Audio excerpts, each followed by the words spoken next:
Well, ladies and gentlemen, I thank you for turning out. We realize this is a very busy period, the Christmas period, a weekend, and that type of thing. But the issue that we're going to be discussing today, I think will warrant the time that you're spending with us. It is a very serious matter when a foreign country, in this case United States, tries to usurp certain powers over other countries and the citizens or the people, permanent residents of those countries. That is what's before us. Now, the detail I'll leave to others to get into, but I felt it might be of interest to you to give you a little background on what we call the Progressive Canadian Party. 9 years ago this month, you perhaps recall there was a merger, so-called, of the Progressive Conservatives with the then Alliance Party. That's still under litigation. The courts don't move too quickly. But we do believe it was a rigged merger. And we in the Progressive Canadian Party, in that December, the vote was December the 6th, and you may, 1983, and you may, 2003 rather, you may recall that we were fully confident that we could have a court challenge with regard to the merger sometime during December. You can imagine when I turned on the news that Sunday morning, December the 7th, and learned that Elections Canada had accepted the decision that had been arrived at, they said, the day before. Obviously, they did it in view of the request from Peter MacKay and Stephen Harper to get on with the merger as soon as possible. Incidentally, they broke the law. The chief electoral officer was supposed to wait 30 days when a merger was contemplated before he would arrive at the decision as to whether it was a go or no go. But in any event, that December the 7th, there was what was called a merger, and the Progressive Conservatives, who were not happy with the whole process, it was virtually rigged, the vote that was held, intended to go to court.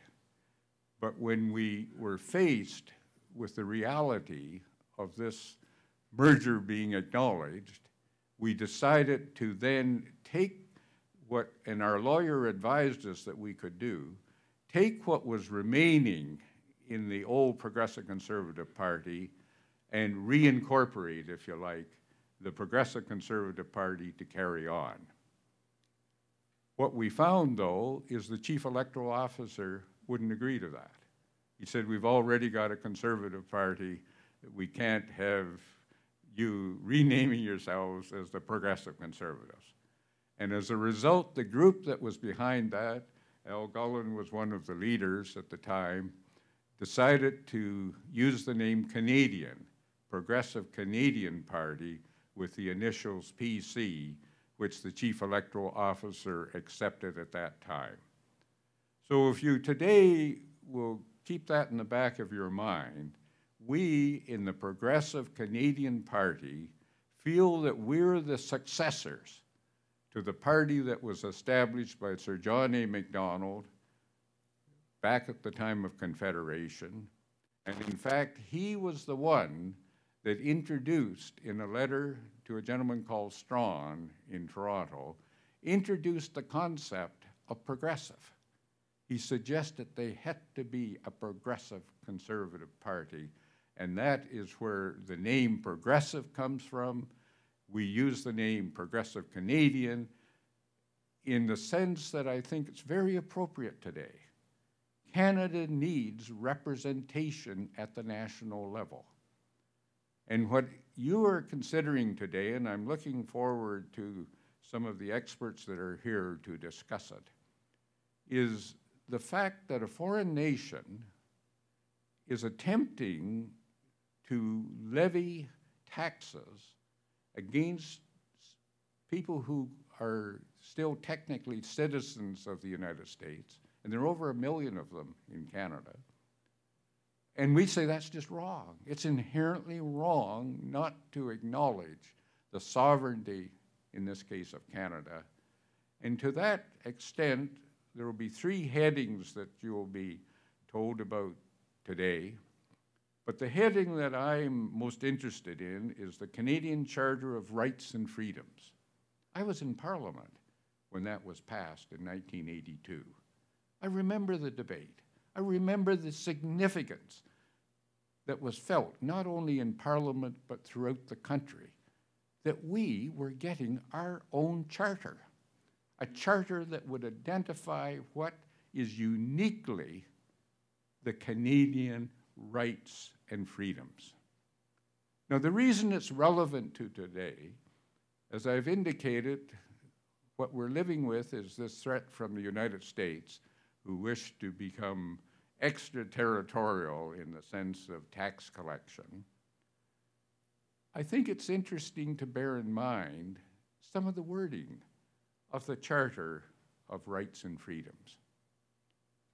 In order that there is no doubt that a permanent resident of Canada has a say and must be protected, I would refer you to Section 6 of the text of the Canadian Charter of Rights and Freedoms. It says, every citizen of Canada and every person who has the status of a permanent resident of Canada has the right, and that section deals with certain things.